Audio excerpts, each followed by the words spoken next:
Hey, Chris Grove back at you with another video. It's been a minute. I was taking some classes with a buddy of mine actually at his significant other's acting studio because they actually have an acting studio here in Reno, Nevada. Um, yeah, because we can do that now. Um, anyway, so that was kind of interesting. It was basically a social media class and how to maximize your YouTube exposure or whatever platform, TikTok, whatever you're on. And so I picked up a few things, but also been kind of a busy time at work. So I took a little break from doing videos. In addition to doing film reviews, I also love talking about real life issues that we all are facing. And it's 6 years after the pandemic. So I thought, hey, let's just do one on how your life has changed 6 years after the pandemic. Has it changed? Has it not changed? What's going on? How are things for you? What's happening in your life? Are things just the same it was before the pandemic? Like nothing has changed? Like it's just 2019 and we're just still rolling? Or, is it different? Is life different for you now? And what are those changes? Are some good? I think so. Are some bad? I think so. It's a little yin and yang. So let's get into it. First thing I noticed, no more snow days. Because, well, we can all work remotely since the pandemic. So that's a thing. And I'm like, okay, well, I guess, I guess we're more productive, which is good, I guess. But those snow days were nice. And we have more of them now because, safety first. I mean, I work for a university and our university president doesn't want us to all crash and burn on our way to work. So I'm like, all right, well, that's good, got to be careful for those icy roads and all that good stuff. So fine, cool. I don't know. I mean, it is, I'm glad we're able to work remotely, but yeah, so I guess it's overall better, even though those snow days were nice.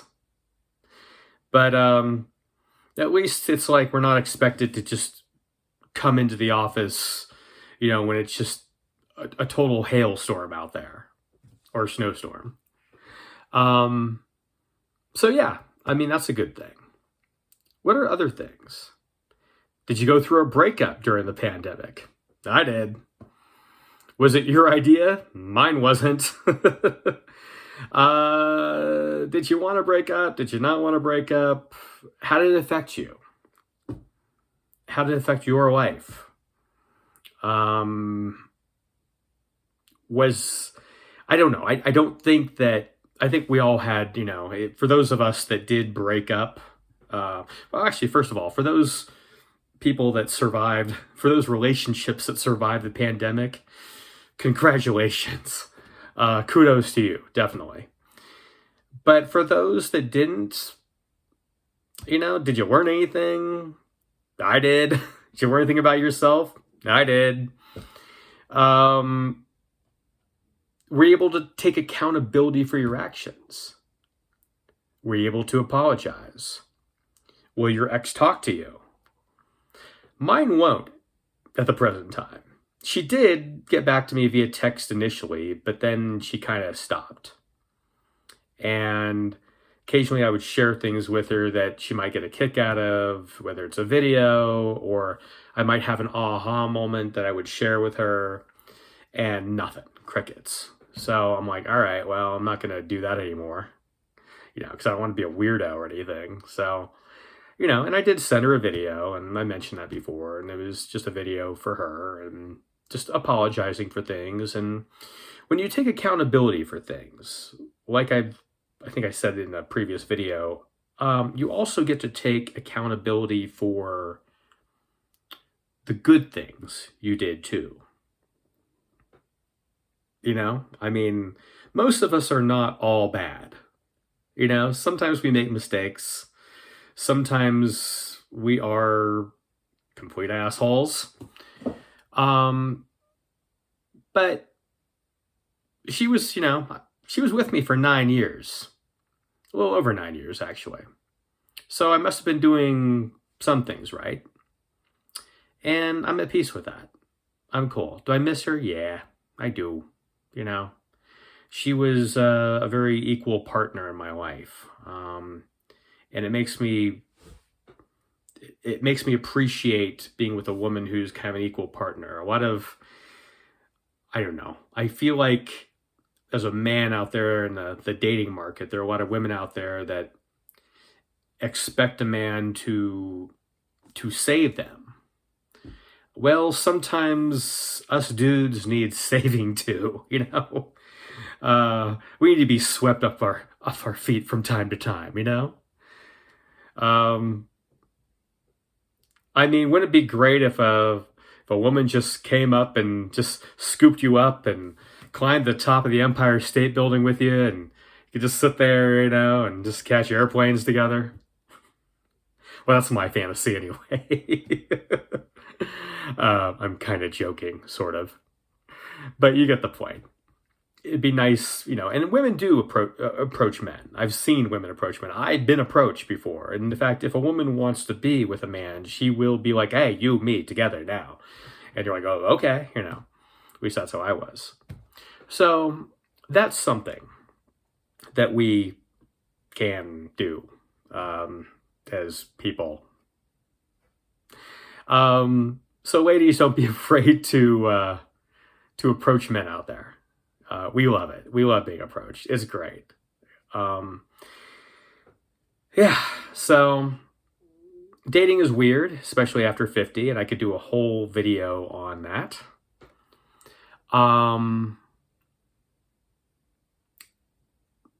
But I mean, to condense it, people are, well, it was never in the plan to be single after 50. No one's ever like, yep, I knew this day was a coming. Here we are. It's always like, all right, here I was. So you go on dating apps and everyone's like a little jaded and a little cynical, but they're also real. And I think everyone kind of knows what they're actually looking for at this point, or at least has a good idea. So that's good. So again, the yin, the yang. Moving on from dating, though. How have things, if you are single during the pandemic or became single during the pandemic, what else have you noticed? What else do you notice in your life? Is dating harder for you? Do you find it easier? Let me know. How has work changed other than we don't get snow days anymore? Have you noticed? Sure, we're kind of getting into the 21st century a little bit. I do admissions for the university here, and we get a lot more transcripts in via electronic, sent via electronic methods, as opposed to just just saying in hard copies like it was the 20th century or prior. So that's good. So different things have changed. Did you start drinking more during the pandemic? Did you start drinking less during the pandemic? Did you stop drinking during the pandemic? Or did you start drinking during the pandemic? These are all fair questions, right?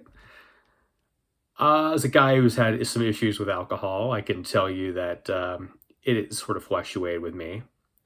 And I realized that like a lot of things are different now. So I don't know. I'm more aware. I would just say I'm more aware of how I react around alcohol than ever before. In fact, I'm more self-aware around alcohol than ever before. That's one thing that I've noticed since the pandemic began. And I mean, it a lot of my drinking screwed up my last relationship, and that was kind of a big deal. That was one of the big bugaboos that really did it in. In fact, we kind of had a very come to Jesus conversation that would have been gone a lot more smoothly had I been sober. But to put it mildly, I think what I wanted to say was, I really miss being close to you. What she heard was, you're a fucking bitch. And that's probably what came out of my mouth. Not good. So when you're sober, you kind of say what you mean more. In fact, drinking makes you do things you normally wouldn't do. But I think there's also a thing there that you're trying to say that, again, if you were sober, you would say better. So I think that kind of sums it up on the drinking phase and what I've noticed about myself anyway. And I've come a long way. I can really be in moderation and actually be, moderate. And have I slipped a few times? Yeah. I'll notice that, if I have like a cocktail before dinner, at a gathering, or, and a glass of wine with dinner, great. But if I go for that third drink or that second glass of wine, I have to actually ask myself, what are you doing? Why are you doing this? What are you looking for? There are things that you'd like to do tomorrow. Would you like to enjoy those activities? Wouldn't you like to be able to be fresh and not hungover? Because when you go for that third drink, you're going to be a little tired, a little groggy the next day. That might lead to a fourth drink or more. And don't do that, And when it comes to drinking, we have several options. We can go the all or nothing route, do AA, get a sponsor. And some people need that, and that works for some people. And whatever works for you is great. You do you. Fantastic. So I think for some people, AA is the answer. But that kind of means that you have to hang out with people that are in AA. And sometimes you got to let go of your old drinking buddies and even family if you drink with family members. Are you willing to do that? Is that, and it is kind of an all or nothing thing. I find that just for me personally, I recognize alcohol is part of the world. And if you can handle it in limited doses, then great. And does that mean that I'm perfect and I don't slip up from time to time? No. I have. And I'm totally honest about that. But that just works for me. Again, there's no right or wrong answer here. So, or you can just keep doing what you're doing and being total in denial and just not even, second guess it, which is probably not the best idea either. So alcohol, that was something that really, I think, affected people. Maybe drug use, maybe people were smoking more weed than they should, or less weed, or maybe they stopped doing weed, or, again, maybe they just started weed for the first time during the pandemic. So a lot of states have legal dispensaries now, so here we are. The brave new world. And, I have friends who are done all of the above and had issues from all the above. So just wanted to bring it up and throw that out there. I there's other things that happened during the pandemic. We all got political during the pandemic. And I made a conscious decision that if I talk about politics on this channel, I want to do it like I'm an alien coming down to Earth and reporting back to the mothership what I found.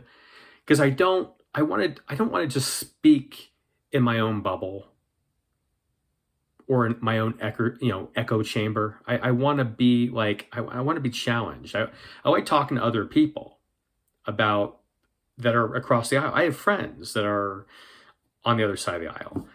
Yeah, I kind of lean left. I'm sort of a lefty. Why? I don't know.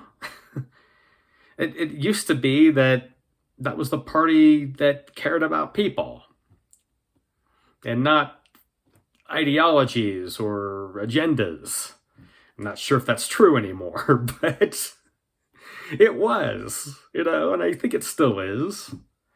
I'm also spiritual, religious. I do go to a Catholic service. I was baptized Catholic. My mom never raised me Catholic because, well, she was a former nun and she kind of took a break from the church. She took a break from the church when she went to go get her master's in theology. First of all, because back then nuns weren't, I guess, they weren't encouraged to seek a higher degree. They were just supposed to do their thing and, I don't know, maybe be a little dumbed down, women in the church and all. And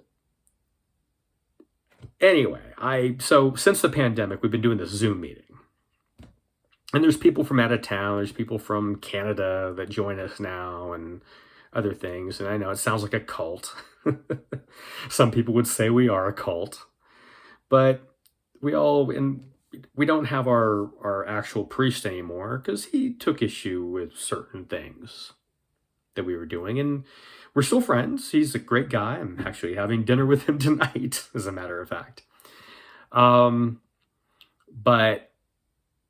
he took issue with certain things, specifically the idea of original sin, which is based off the Adam and Eve thing. I mean, a lot of us in our little gathering, our little Eucharistic community or cult, if you want to call it that, don't believe in original sin. In fact, we're kind of taking away the idea of sin altogether, where most people just make mistakes.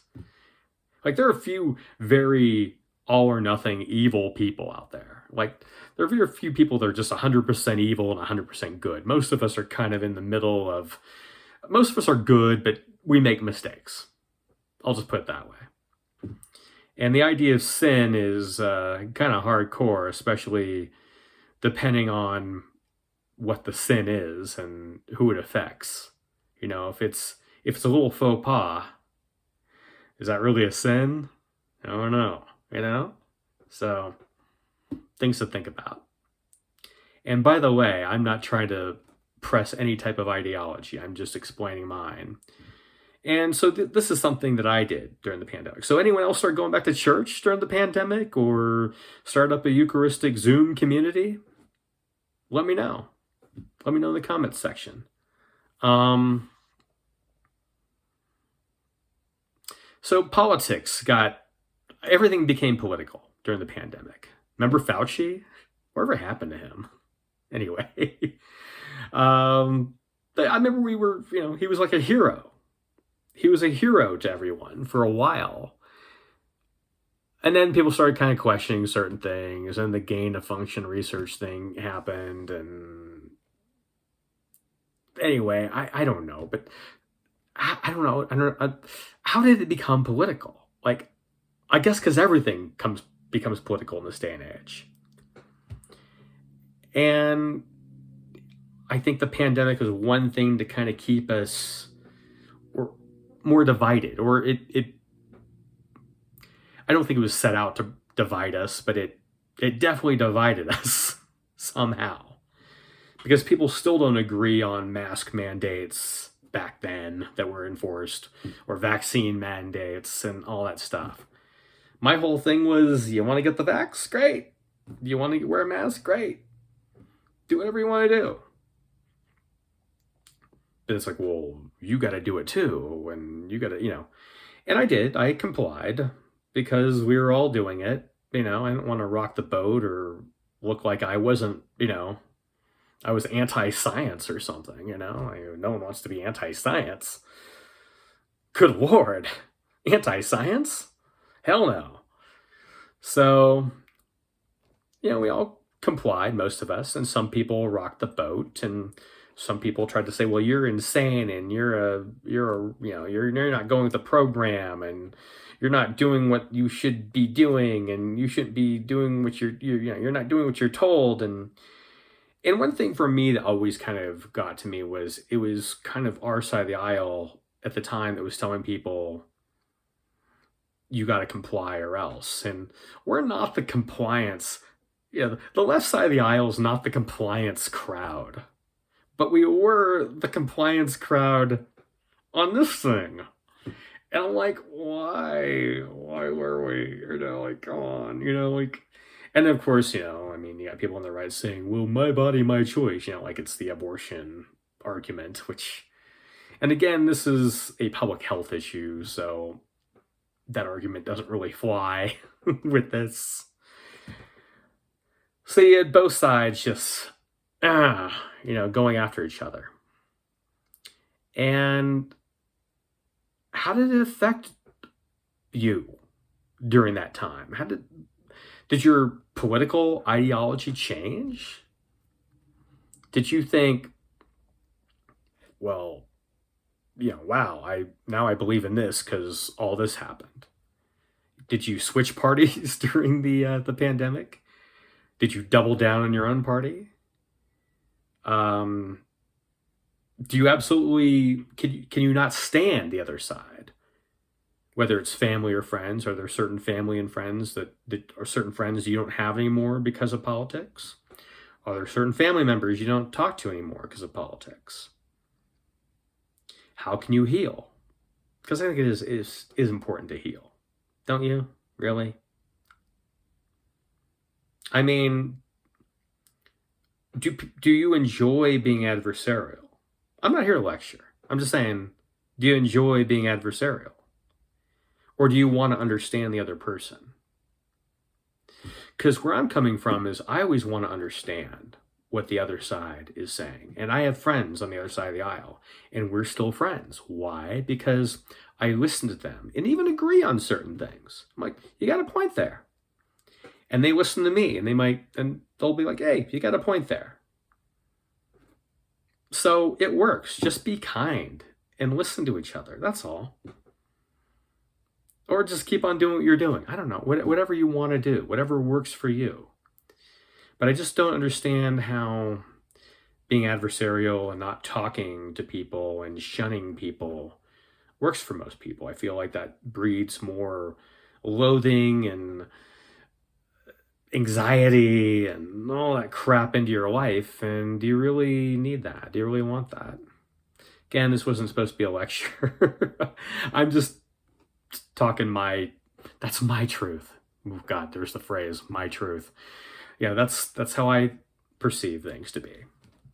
And I could be wrong too. And, feel free to leave your thoughts in the comment section. If you think I'm full of it, let me know.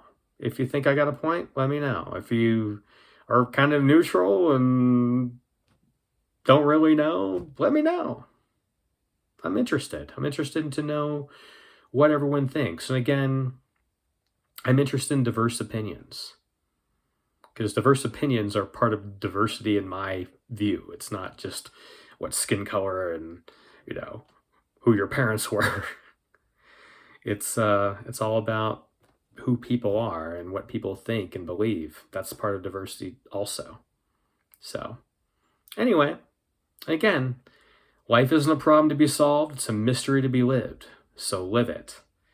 And if you like this content, like and subscribe. Would really appreciate it. Till next time, I will talk to you later. Take care. Bye-bye.